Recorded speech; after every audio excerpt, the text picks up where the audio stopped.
It's been 1 year since I graduated college. I have a full-time job. I'm thankful for it. But if I'm being honest, this has been one of the loneliest seasons of my life. I went from seeing my friends every single day to have no one to talk to. But somewhere in the midst of all that, I've been able to rely on my one true source of peace, Christ. Me spending my time serving my church was better than me being home alone. After I clock out of that 9 to 5, I can do whatever I want. As soon as I graduated college, I breathed and somebody I know is getting married. I breathe wedding. I breathe invitation. If you're in this season too, I hope my story reminds you that you are not behind and that peace can still be found while building your future. Hard truth number 1 is you will lose old parts of your life. Now for me, I have become extremely lonely. I've never experienced this type of loneliness. And don't get me wrong, I am super thankful. I have a full-time job straight out of graduation, but the truth is 2 of my besties left me in Seattle. I don't think you understand. I was crying so much this past year to the point where I started breaking out. And this is coming from, yes, don't let this beautiful face fool you, dark spots and all. I still have dark spots from the amount of times I've just been crying and stressing about my future, all of these things that are out of my control. What am I doing? One thing I did promise myself and God is if I didn't receive a job offer outside of state, if I was still going to be in Seattle after graduation, is that I was going to get back to serving my church. So as soon as fall hit, I started serving in my church. Now, this is something that has been on my heart for a while. And honestly, I'm so glad I did it because it provided me protection. Forget about the serving God part. Me spending my time serving my church was better than me being home alone because for God knows what, I could have been out to the club, I could have been partying. I still have free will. After I clock out of that 9 to 5, I can do whatever I want. And for some context, I stopped serving in my church because I felt tired of singing in the choir. I've sang in there my whole life, basically. But I knew I had talents to be used elsewhere. So I started serving the kids. I started teaching them our native language, Amharic. And when I tell you that these kids, they don't know it. I'm gonna insert a picture. I love them to death. They don't know it, but they literally healed parts of me that needed to be healed. They have saved me in so many ways. I find that when you're lonely, using that free time that you have, because that clearly shows that you're having too much free time. You're not with a community. Find a community. For me, that looked like my church, but I would even consider serving at youth groups or something that is related to faith, because that is where you will find true peace. Hard truth number 2 is your dreams don't care how tired you are. Let me tell you, 6 months into working 9 to 5, I was yo, I don't know if I could work for somebody else for the rest of my life. And honestly, that's something me and my friends realized within this year.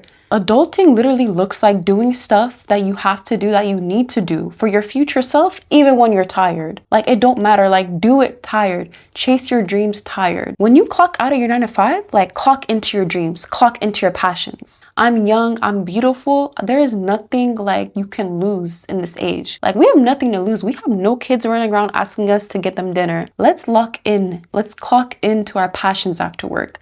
Yes, get that paycheck, but after that, that is your time. That's you and me's time to clock in. Now, for me, as you can see, that passion has been YouTube. This has been something I've been wanting to do, but I put it off in college because I had to lock in on my grades because I failed on my classes first quarter. Yeah, yikes. But you know what? I graduated 3.6, so we made it out alive. So if you have a talent or passion that you haven't really tapped into but been wanting to, honestly, think about it this way. After you get that paycheck, that's the perfect time because you don't have to rely on that to make you money. So you can just do it out of pure passion, pure creativity. I'm just realizing getting 1% better each day is really what it's all about.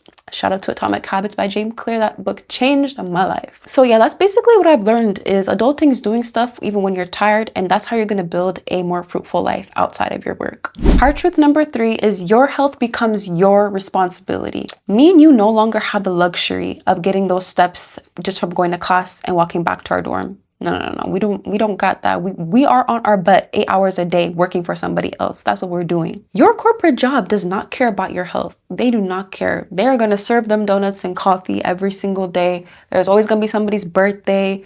They do not care about your health. But guess what? You need to, because the moment you stop taking care of yourself, the moment you stop going to the gym and eating healthy, you will start to lose your health, and that is your wealth. I always say health is wealth.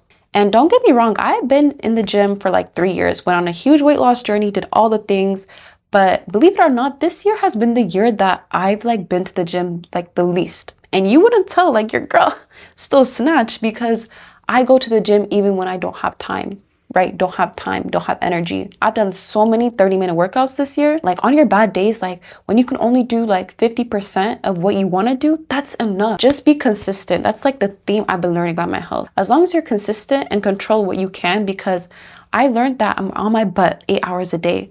So I'm more intentional about the things that I eat. I'm not restrictive, don't get me wrong, but I'm more intentional. I'm eating more whole foods. I'm taking my multivitamins. Like, these are things that are good for our health, because that is something that nobody can take away from us. One thing that I've been thinking about is my body is the temple of God. My Father in heaven is telling me, like, Hibis, like, this is your temple, so just take care of it. It's just about maintaining your routines, like getting 1% better each day. Like, that's all we gotta do. Don't over stress yourself. Like, oh my gosh, the amount of times I told myself this year, like, Hibist, you are not a robot, because I am a productive queen. Like, let anybody tell you, like, Hibist is productive all the time. Always busy, always have a plan after work. I just want us to take care of our health for our future self, for our future kids. If that's not adulting, I don't know what is. My health priority has now become me thinking about, I want to be running with my kids. I want to be looking like I'm 20 when I'm in my 30s and 40s. I want to do that for somebody else. And honestly, I found that has been a great motivator. So if you need something else to care about for your health, think about the future kids for sure. Hard truth number 4 is life is shorter than you think. Now, I do not mean to scare you or sound depressed, but I've seen people that are close to me losing loved ones. We do not know when our loved ones, our friends, are going to go out of this world. Now, for me, I brought this up because growing up, I did not have the chance to travel. My parents couldn't afford to travel like that. But this year, I took it upon myself to go back home to Ethiopia. Now, I've been before, but I haven't been to my parents' specific home city, Gondar, because it was never really safe. But I took the risk this year and went. And I am so glad I went in January. Oh my God. I met my great grandfather. He's still alive. He's over 100 years old. What if I was like, oh, Hibis, like, no, like, you just got your first like post-grad job. Like, how could you go to Ethiopia for a couple weeks and risk that just to see family? But no, my perspective changed about people in my life. Traveling in this stage of my life has been a blessing and a best investment of my money, because memories can be cherished forever. You can always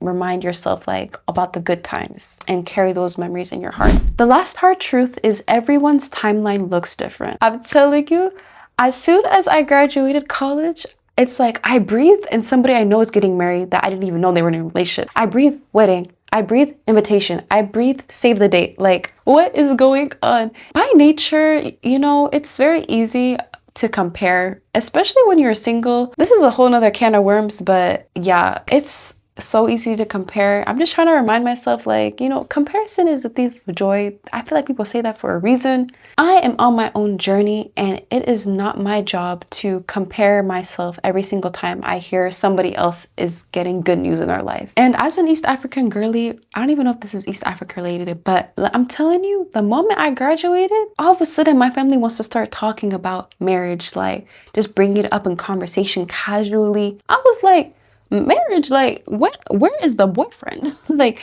where is this coming from? This kind of like rush to be in a relationship. That is something that I've been realizing that is kind of toxic to rush into. I think this stage of my life, being single, out of post-grad with a job, thank God, is a blessing. I have so much free time to invest in my passions that I wouldn't have if I was in a relationship.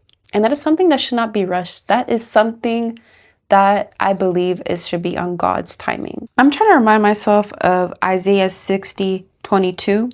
When the time is right, I, the Lord, will make it happen. Now, I'm not saying I'm perfect, but I'm trying to remind myself that God's timing is the best. Because let me give you guys a story. I was like in choir practice like a couple weeks ago, and this kid runs into the room, was like, yo, somebody's taking pictures like in the church for like a wedding. And we all went upstairs, and I was just thinking I wouldn't even know the person. I looked at the girl and I definitely did know her. And I was just like, yo, like, this is crazy, because this is not the first time this has happened this year. In fact, this past month.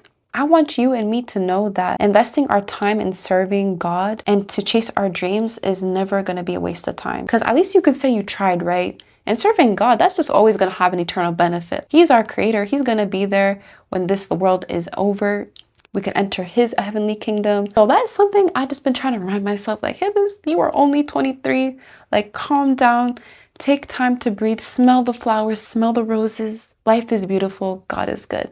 Period. So if you're feeling lost in life after college, I hope this video provided you with some hope in knowing that you're not alone in this, and that the only person that can really give you peace amongst all of this is God, and serving him, and also using the talents he gave you to chase your dreams. So that's it for this video. As always, remember to do your best and leave God the rest. Scammy cut the video. Ciao guys!